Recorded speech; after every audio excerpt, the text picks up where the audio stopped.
बिस्मिल्लाहिर्रहमानिर्रहीम। अस्सलाम वालेकुम नाज़रीन, आप यूट्यूब चैनल देख रहे हैं, मैं इमरान खान हूँ। अमेरिका जो पूरी दुनिया को सबक पढ़ाता है इस बात का कि इंसानी हकूक़ का एहतराम किया जाए, बच्चों का, ख़वातीन का, मजदूरों का, गो के हर एक के एहतराम के लिए वो कहते हैं, लेकिन उन्होंने कितनी बेहुरमती की है इंसानों की और किस तरीके से कत्लेआम किया है, क्या इसके ऊपर कोई सवाल उनसे पूछ पाएगा? बज़ाहिर तो ऐसा लगता है कि कोई उनको पूछने वाला नहीं है और ये भी लगता है कि वो जवाब देने के मूड पे भी नहीं है। लेकिन ये एक रिपोर्ट है जो न्यूयॉर्क टाइम ने शाया की है। इस रिपोर्ट को जब मैंने पूरा पढ़ा तो मेरे रोंगटे खड़े हो गए। और ये रिपोर्ट जो कुछ बता रही है ये एक चार्जशीट है अमेरिका के ऊपर, पेंटागन के ऊपर, लेकिन इसके लिए भी वो जवाब देने के लिए तैयार नहीं है। कुछ चीदा चीजें हैं इस रिपोर्ट में, वो मैं आपको बताता हूं, आप हिल कर रह जाएंगे। यानी अमेरिका ने, इसका जो हेडलाइन है वो ये कहता है कि अमेरिका ने गलत इतलात पर हजारों आम शहरियों को कत्ल किया है। ये खुफिया दस्तावेजात इनके अंदर इंकशाफ हुआ है।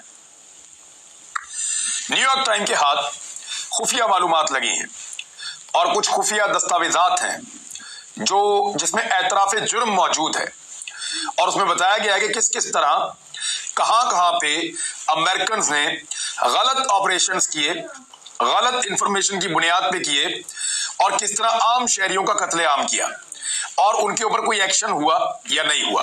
अब ये रिपोर्टें जो है वो पब्लिक हो रही हैं। एक्चुअली अमेरिका में मुमकिन नहीं है कि आप खुफिया इतलात को निकालें और निकाल कर आप उसको पब्लिक कर दें। वो बड़े तगड़े हैं इस काम के अंदर, वो ये होने नहीं देते।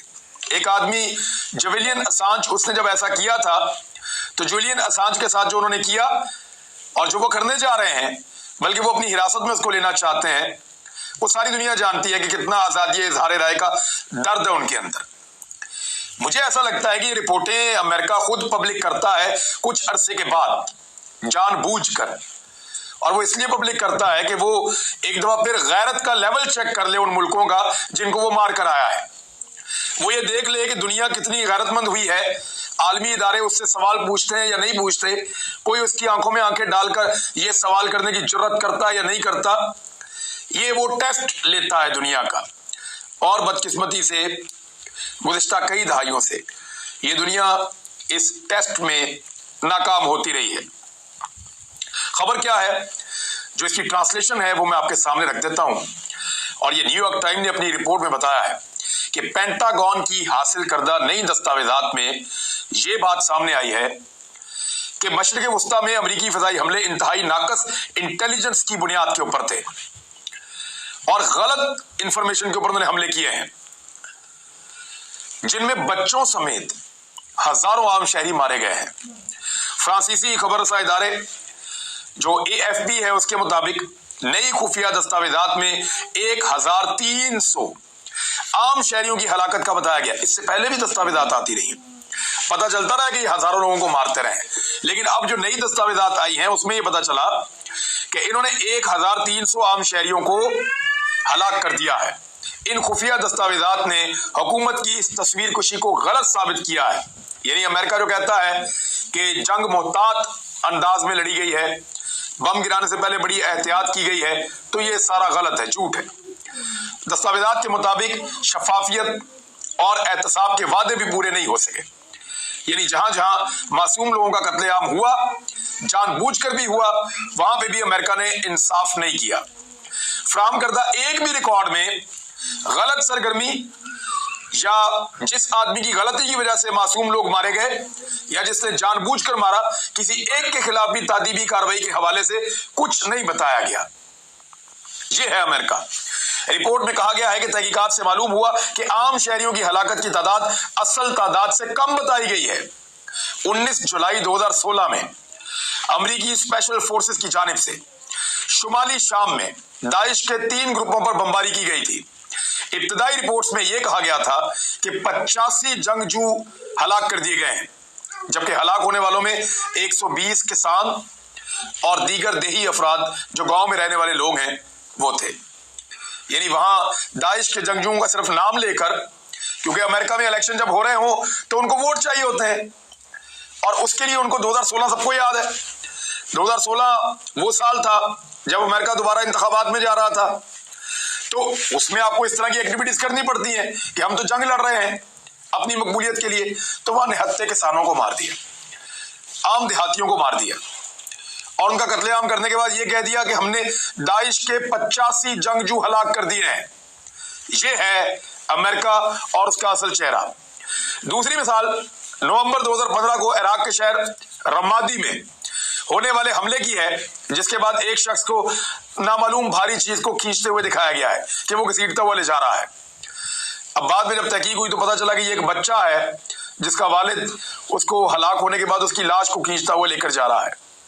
इस रिपोर्ट में बताया गया है कि हाल ही में अमेरिका ने अपना यह दावा वापस ले लिया है, जिसमें उसने कहा था कि अगस्त में एक ड्रोन ने काबुल की सड़क पर गाड़ी को निशाना बनाया जिसमें धमाकाखेज मवाद मौजूद था। इस ड्रोन हमले के नतीजे में एक ही खानदान के 10 अफराद एक्चुअली जो हुआ था वो हलाक हो गए थे। ये पता चला कि बच्चे मारे गए थे, लेकिन अमेरिका ने उसके ऊपर सिर्फ एक माजरत की है और किसी को सजा देने का उन्होंने कहा हमारा कोई इरादा नहीं है। रिपोर्ट के मुताबिक अमेरिकी हमलों में बच जाने वाले बहुत से शहरियों को बेयारो मददगार जख्मी छोड़ दिया गया, हालांकि उन्हें इलाज की जरूरत थी। बहुत कम कहीं किसी शख्स को कोई मुआवजा दिया गया होगा, ज्यादातर को उन्होंने बेयारो मददगार छोड़ा। अमेरिकी सेंट्रल कमांड के तर्जुमान कैप्टन बिल अर्बन से जब न्यूयॉर्क टाइम ने पूछा कि इन सवालों का जवाब दीजिए, तो उन्होंने बताया कि दुनिया की बेहतरीन टेक्नोलॉजी के बावजूद गलतियां हो जाती हैं, चाहे वो नाकाफी मालूमात या दस्तयाब शुदा मालूमात की गलत तशरीह की वजह से। यानी बाद तो हमें मालूमात मिलती गलत है, बाद जो मालूमात मिलती हैं हम उनका मतलब नहीं समझ पाते और अटैक कर देते हैं, या सही अंदाज में अंदाजा नहीं लगा पाते और गलत अटैक कर देते हैं। यानी अमेरिकन की गलतियों की कीमत यह है कि हजारों लोग इस दुनिया में नहीं रहे। यह है ड्रोन्स और उनसे जुड़ी जंग का नतीजा। और इसी तरह के जराइम अमेरिका ने अफगानिस्तान में भी किए हैं, मशरिक वस्ता में भी किए हैं, लीबिया और इराक में भी किए हैं, और दुनिया भर में वो ये करते रहते हैं। क्या कभी कोई उनकी आंखों में आंखें डालकर ये सवाल पूछेगा कि जनाब आप ये क्या करते रहे हैं? मुश्किल है। और अमेरिकन का जवाब तो यही बता रहा है कि वो बड़े कॉन्फिडेंट हैं और वो ये करते रहेंगे। अमेरिकी कानून साजों का एक और खबर है, उन्होंने एक मुतालबा किया है। अमेरिकी कानून साजों ने 9 सेनेटर्स हैं अमेरिका के, और सेक्रेटरी खारजा और खजाना को उन्होंने खत लिखे और उसमें उन्होंने ये कहा कि अफगानिस्तान की नाकाम होती हुई मईशत की तामीर नौ में उसकी मदद की जाए और उसके असासे गैर मुंजमद कर दिए जाए। कानून साजों की अपील आज इस्लामाबाद में जब एक, बल्कि कल जो हो रही थी इस्लामाबाद में होने वाली इस्लामी ताउन तंजीम के वज़ीर खारजा का इजलास, उससे मुवाफकत भी रखती है। यानी पाकिस्तान का और OIC का भी यही मुतालबा है। जो 31 मैंने आपको नुकात बताए थे पिछली पहले जो वीडियो की थी उसमें, तो ये उससे मिलती जुलती बात है। लेकिन अमेरिकन भी अंदर से अब आवाज उठा रहे हैं, खासतौर पे उनके कानून साज, कि आप अफगानिस्तान की मईशत को संभाला दें, वरना वहां से बहुत बड़ा खतरा जो है वो निकलेगा और पूरी दुनिया में फैल जाएगा। खत में सेक्रेटरी खारजा एंटनी ब्लिंकन और सेक्रेटरी खजाना जेनेट यालिन को मुखातिब किया गया है, और इस पर ऐवान नुमाइंदगान की 3 ताकतवर कमेटियों के सरबराहान ने भी दस्तखत कर दिए गए हैं। कानून साजों ने खत में इंतजामिया को याद दिलाया कि ये उनकी जिम्मेदारी है कि वो इन मजीद करोड़ों लोगों की मदद करें जो सर्दियों में जिंदा हैं, अपने बच्चों को खाना खिलाएंगे और पिछले 20 सालों के दौरान होने वाली पेशरफ्त को महफूज करें। यानी आपने जो कुछ अफगानिस्तान में किया है उसको जाया मत करें, सिर्फ इसलिए कि वहां पे आपके मुखालिफ या आपसे लड़ने वाली एक फोर्स इख्तिदार में आ गई है। तो आपने जो कुछ अफगानिस्तान में किया, यानी ये लड़ाई लड़ने तो अलकायदा और दाइश के साथ गए थे, लड़ाई इनकी तालिबान के साथ पड़ गई, और अब तालिबान खुद अलकायदा और दाइश से लड़ रहे हैं, तो फिर ये तालिबान को सपोर्ट करें और असासे गैर मुंजमद करें, अपनी 20 साल की मेहनत को जाया ना करें। इन्होंने इस खत में बताया कि 1,84,00,000 अफगानियों को इंसानी इमदाद की जरूरत है, जबकि 30% आबादी को हंगामी या बहरानी सतह पर तहफ्फुज़ खुराक का सामना है, यानी उनको खुराक नहीं मिल रही। खत में 4 तजावीज दी गई हैं, जिनमें से एक यह है कि $9 अरब से जायद के मुंजमद अफगान असासों को अक़वाम मुत्तहिदा की एक मुनासिब एजेंसी को जारी कर दें। आप डायरेक्ट अफगान हुकूमत को ना दें, आप अक़वाम मुत्तहिदा को जारी कर दें। अफगानिस्तान के साथ काम करने वाली बैनुल-अक़वामी तंजीमों के लिए पाबंदियों से उसको इस्तिस्ना कर दें, यानी पाबंदियां खत्म करें ताकि लोग जाके वहां पे मदद करें। और दीगर उन्होंने बड़ी अच्छी तजावीज दी हैं। तो अमेरिका के अंदर से भी अब अफगानिस्तान के लिए आवाज उठ रही है, और जो पाकिस्तान का मौक़िफ़ था अब वो पूरी दुनिया में सुना जा रहा है। हम्दुल्लाह मुहिब आपको याद होगा, दो हवालों से, एक इसने पाकिस्तान को गाली दी थी, हमें बहुत गुस्सा आया था सबको, और दूसरा ये जाके मियां नवाज शरीफ साहब से मिला था, तब लोगों को मियां साहब पे भी बड़ा गुस्सा आया था कि मियां साहब आपको पूरे अफगानिस्तान में यही एक अजीब किस्म का आदमी मिला बेशरम, जिसको आप मिल रहे हैं, यानी जो पाकिस्तान को गाली देता है उसको बुला के आप इज्जत दे रहे हैं, और फिर उसके बाद वो अफगानिस्तान से भाग गया। अब ये जो हम्दुल्लाह मुहिब है, इसने एक इंटरव्यू में सारा कुछ अमेरिका के खाते डाल दिया है। यानी उसने कहा कि काबुल पर कब्जा इसलिए हुआ कि अमेरिका और तालिबान के अमन मुआहिदा हो चुका था। यानी उसने कहा कि फरवरी 2020 में याद रखिएगा डोनाल्ड ट्रंप की हुकूमत थी, और डोनाल्ड ट्रंप वो आदमी था जिसने सबसे पहले हम्दुल्लाह मुहिब को पहचान लिया था कि ये गद्दार है और ये गलत आदमी है, ये एक स्पॉइलर है, ये अमन कभी नहीं होने देगा और ये सूरत से फायदा उठाना चाहता है। इसको कोई अफगानों से या अमेरिकन से या इंसानों से कोई हमदर्दी नहीं है, ये एक लालची आदमी है। तो डोनाल्ड ट्रंप ने इसको सबसे पहले पहचान लिया था, पाकिस्तान से भी पहले, और उस वक्त ये अफगानिस्तान का कौमी सलामती का मुशीर था अशरफ गनी के साथ। तो अब ये जो है, इसने कहा कि फरवरी 2020 में अमेरिका और तालिबान के दरमियान तय पाने वाले अमन मुआहिदे की वजह से तालिबान अफगानिस्तान पर कब्जा करने में कामयाब हुए हैं। क्यों कह रहा है जरा समझें। ये एक और खबर है, मैं आपको दिखाता हूं। ये देखें जी खबर, ये खबर मुख्तलिफ अखबार के अंदर छपी थी, और इस खबर में डॉन ने कैसे इसको लिखा था। डॉन अखबार ने लिखा, United States tells Afghan president it would not deal with his national security adviser, कि अमेरिका ने अफगानिस्तान के सदर को यह बता दिया है कि वो उनके नेशनल सिक्योरिटी एडवाइजर हम्दुल्लाह मुहिब के साथ किसी किस्म की कोई डीलिंग नहीं रखेंगे। और ये खबर छपी है 20 मार्च 2019 को, जब डोनाल्ड ट्रंप की हुकूमत थी। तो उन्होंने इसको फारग कर दिया था इसके गलत स्टेटमेंट्स की वजह से उस वक्त। तो अब ये उनके खाते में डाल रहा है, और जो बाइडन इंतजामिया को रेस्क्यू करने की कोशिश कर रहा है कि जो कुछ हुआ वो तो डोनाल्ड ट्रंप की वजह से हुआ, जो बाइडन का तो कसूर कोई नहीं है। तो ये इस किस्म का आदमी है, ये अभी भी बाज नहीं आ रहा। और मेरे ख्याल में अमेरिकन को समझ जाना चाहिए कि ये हर दफा अपनी लालच के चक्कर में कोई बड़ा नुकसान कर देता है, तो इससे किनारा कशी रखें। एक और खबर है, और वो इसराइल से आई है। इसराइल का थोड़े दिन पहले तक ये दावा था कि वो ईरान की जो एटमी सलाहियत है या जो जौहरी तनसीबात हैं, जहां पे वो एटम बम तैयार कर रहे हैं या अपनी मिसाइल्स बना रहे हैं, वो वहां पे अटैक करना चाहते हैं, उनको मुकम्मल तौर पे तबाह करना चाहते हैं। लेकिन जब उनके जंग करने वाले जो थिंक टैंक्स हैं, उन्होंने इसको जो स्टडी किया, तो उनको पता चला कि वो ये नहीं कर पाएंगे। वो क्यों नहीं कर पाएंगे, ये रिपोर्ट में मैं आपको बताता हूं। ये मुख्तलिफ अखबार के अंदर छपी है, और न्यूयॉर्क टाइम वाला जो पोर्शन है वो आपको पढ़ के सुनाता हूं, क्योंकि न्यूयॉर्क टाइम ने इसको बड़ी डिटेल से लिखा है, और इसराइली अखबार का और तमाम मुख्तलिफ इदारों का उन्होंने हवाला भी दिया है। रिपोर्ट के मुताबिक इसराइली जिम्मेदारान और अस्करी माहिरीन ने कहा है कि तिल अल बैब इस वक्त किसी भी हमले की कुदरत रखने से आजिज है, जिसके जरिए ईरानी एटमी प्रोग्राम को बड़ी हद तक या मुकम्मल तौर पर तबाह किया जा सके, या उसको मौखर किया जा सके, उसमें ताखीर पैदा की जा सके, उसको रोका जा सके। मज़कूरा इसराइली शख्सियात ने बावर करवाया कि इस नौइयत का हमला किसी तौर पर भी करीबी वक्त में मुमकिन नहीं हो सकता। कम से कम अगले 2 साल तक हम ऐसा नहीं कर सकते। इसके लिए हमें बहुत हैवी हथियार और बड़े खास किस्म के बम्स दरकार होंगे, और इसके लिए हमें 2 साल कम से कम लग जाएंगे कि हम इस हमले की तैयारी करें और बाद में ईरान के ऊपर अटैक करें। इसराइली फदाइया के एक रिटायर्ड जनरल से भी उन्होंने बात की।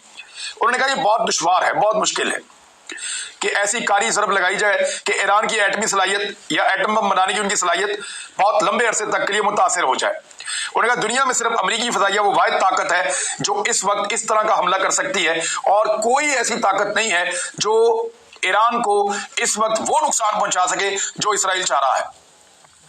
शावीर नाम का ये ऑफिसर था। तो शावीर के मुताबिक ईरान के पास दर्जनों जौहरी ठिकाने इस वक्त मौजूद हैं जो जमीन की बहुत ज्यादा गहराई के अंदर है। इसराइली बमों के लिए उन तक पहुंचकर तबाह करना मुमकिन नहीं है। इसराइली फदाइया के पास ऐसे बड़े जंगी तैयारे नहीं हैं जो इन महफूज तनसीबात को तबाह करने की सलाहियत रखते हों और जदीद तरीन बम को ले जा सकें। लिहाजा तनसीबात को मुसलसल और बार बार निशाना बनाना पड़ेगा। एक ही जगह से बार बार उन तनसीबात को निशाना बनाना पड़ेगा ताकि बमों का इंपैक्ट नीचे तय खानों तक, ज़ेरे जमीन वहां तक पहुंच जाए जहां पे ईरान एटमी मवाद जो है उसके ऊपर काम कर रहा है और एटमी सलाहियत हासिल कर रहा है। उन्होंने कहा कि इस कार्रवाई में कई दिन भी लग सकते हैं और लगातार हमला करना मुमकिन नहीं होगा, क्योंकि जवाब भी आएगा और कई हफ्ते भी लग सकते हैं। तो कई हफ्तों तक लगातार जो एयर डोमिनेंस है वो सिर्फ अमेरिका कायम रख सकता है। मैंने आपको पहले भी बताया था कि अमेरिका दुनिया का वाहिद मुल्क है जो एयर को 24 घंटे तक डोमिनेट कर सकता है। 24 घंटे का मतलब यह कि लगातार वो फिजाई बर्तरी कायम रख सकता है। उनके पास हवाई जहाजों के इतने ज्यादा फ्लीट्स हैं कि वो एक जाता है दूसरा आता है, एक जाता है दूसरा आता है, और वो लगातार हवा को कंट्रोल कर सकते हैं, अपनी हुक्मरानी रख सकते हैं। चाइना दूसरा मुल्क है ऐसा जो बहुत कई घंटों तक हवा के अंदर कंट्रोल कर सकता है। अब पाकिस्तान इंडिया की आपको मिसाल देता हूं, जरा समझ में आसानी हो जाएगी। होता क्या है, एक फ्लीट आता है हवा में अटैक करने के लिए, और जो एयरफोर्स के लोग हैं वो बताते हैं फिर उसको वापस जाना होता है। एक ऑपरेशन करने के बाद वो एक फॉर्मेशन बनाता है, उसको वापस जाना होता है, उसकी जगह दूसरा ले सकता है, लेकिन यहाँ टाइम लगता है। अब पाकिस्तान और इंडिया के पास महदूद वसाइल है, कम तादाद में तैयारे हैं, लिहाजा ये चंद मिनटों तक गेम कर सकते हैं, आते हैं जाते हैं, आते हैं जाते हैं, और रिफ्यूलिंग करनी पड़ती है। जो बम ये ड्रॉप करते हैं उनको दोबारा रीलोड करना पड़ता है। तो लगातार 24 घंटे तक कोई मुल्क नहीं कर सकता अमेरिका के अलावा, ये सलाहियत किसी के पास नहीं है। हाँ, चाइना के पास है कि वो आधा दिन या इससे ज्यादा भी कर सकता है, क्योंकि अमेरिका के बाद चाइना दूसरा ऐसा मुल्क है, या रशिया के बाद ये बहुत बड़ी सलाहियत है, और मुल्कों के पास ऐसी कोई सलाहियत मौजूद नहीं है।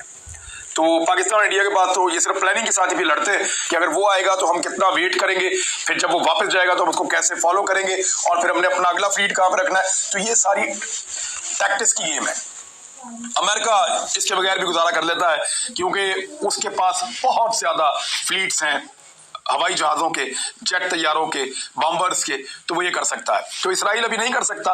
उनका ये कहना है, उन्होंने कुछ तैयारों के ऑर्डर दिए हैं $2.4 अरब की मालियत के, और वो चाह रहे हैं कि उनको 8 जदीद तैयारे मिल जाएं, लेकिन वो भी उनको 2024 से पहले नहीं मिल सकते। अब तक के लिए इतना ही। अपना ख्याल रखिएगा, अपने इस चैनल का भी। अल्लाह हाफिज।